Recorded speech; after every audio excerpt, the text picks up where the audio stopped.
Rowan Atkinson, one of the few people in the world who could crack up a crowd without saying a single word. But behind every great comedian lies an insane level of depth and precision. These are his greatest moments. I did a movie quite a while ago called Mr. Bean's Holiday. Oh, yes. In which Mr. Bean...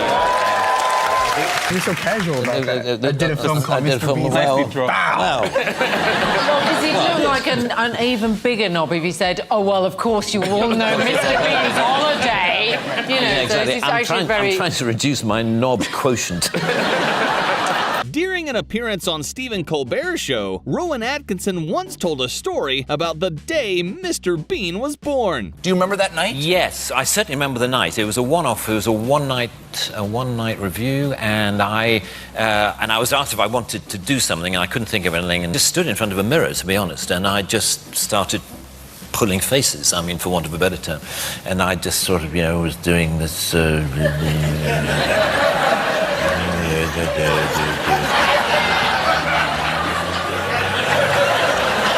then there was this idea of having a card. Have you got anything that I could... I'm just going to...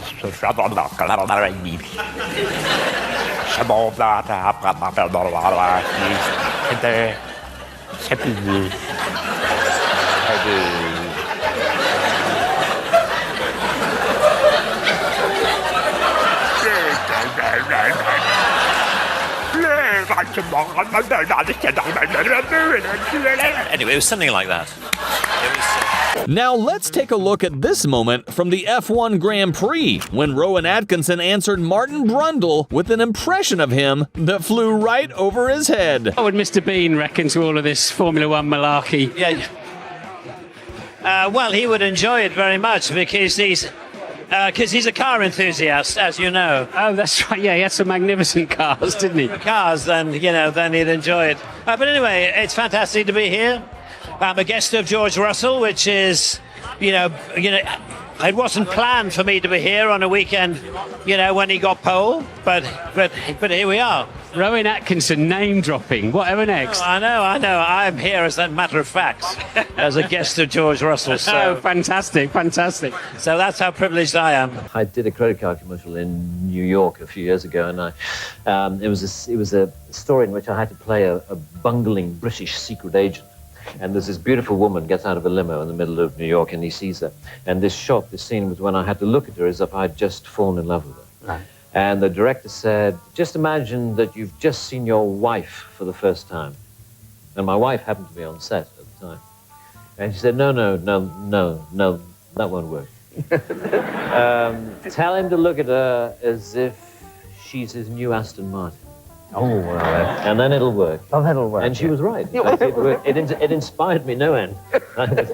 I looked at her like no woman has ever been looked at. Really? Can you give us that look? I'm curious. Yeah.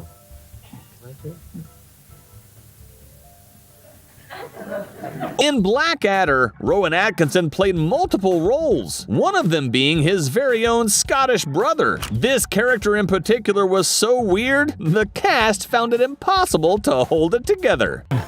Forget the whole thing. I'm going back home with Migsy. Yes.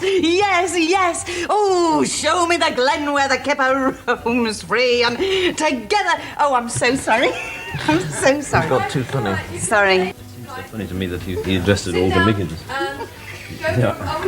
Consulting with the wife. You see, after back in the office on Friday. Yeah, I know what you mean. I'm going to look at you. You're looking at me. I understand everything. I know what it's like. I mean, you've got a difficult job. 45 miles commuting every day. Most people would think that being a comedian is not merely a job, but part of someone's everyday persona. It turns out Rowan Atkinson sees it a bit differently. Start with a quote that I read. Oh dear. From you. It says, the problem with talk shows is that you're supposed to amuse. I generally rely on being interesting rather than funny. They just want people with wacky stories about airports, and I haven't really got any.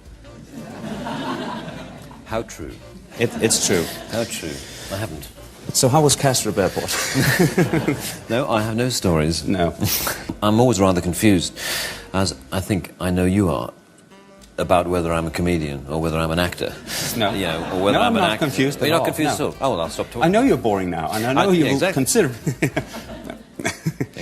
be nodding off in no time. In this next clip, Rowan Atkinson breaks down the inspiration behind Mr. Bean and why he believes the character grew to become so successful. I was based actually on a visit, on a holiday in Venice that I had in 1985, quite a long time ago. Wouldn't it be fun, because I had already started exploring just doing purely visual comedy. I'd explored it on stage, and I was interested in trying to put visual comedy through the character of Mr. Bean on TV.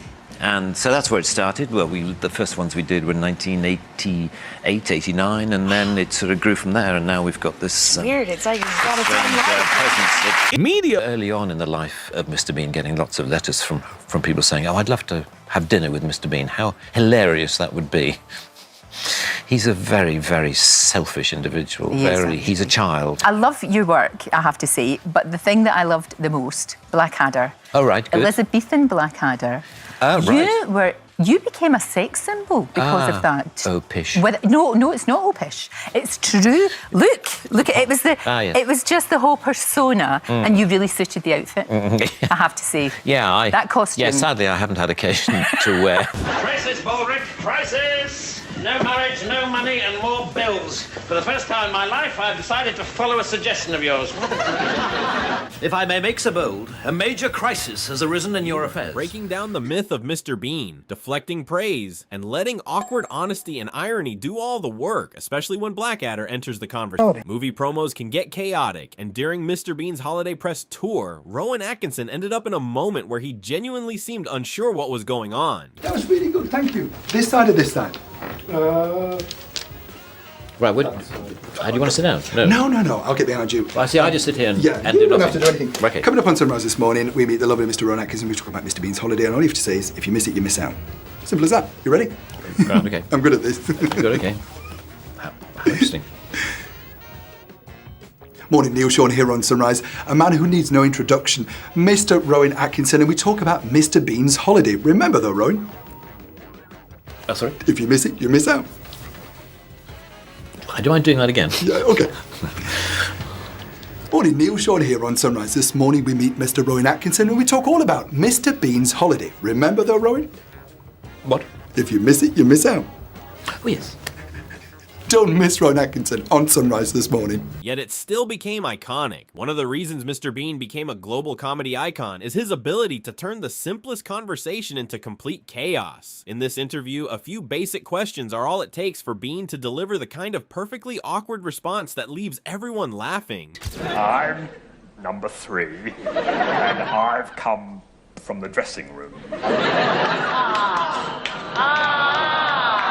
Bless his little cotton socks. No, but what's your name? Tell us your name. Oh, Bean. And your first name? Mister. And what do you do for a living? Well, I don't go around asking people personal questions. Most people assume that great comedians are naturally funny every second of the day, but Rowan Atkinson has a very different perspective. As he explains, making people laugh is something he does professionally, not necessarily how he sees himself off stage. Start with a quote that I read. Oh dear. From you. It says, the problem with talk shows is that you're supposed to amuse. I generally rely on being interesting rather than funny. They just want people with wacky stories about airports, and I haven't really got any. How true? It's true. How true? I haven't. So how was Kastrup Airport? No, I have no stories. No. I'm always rather confused, as I think I know you are, about whether I'm a comedian or whether I'm an actor. No. You know, or whether I'm an not actor. confused at You're not all. confused No. at all? Oh, well, I'll stop talking. I know you're boring now, and I know you will exactly. consider... Exactly. You'll be nodding off in no time.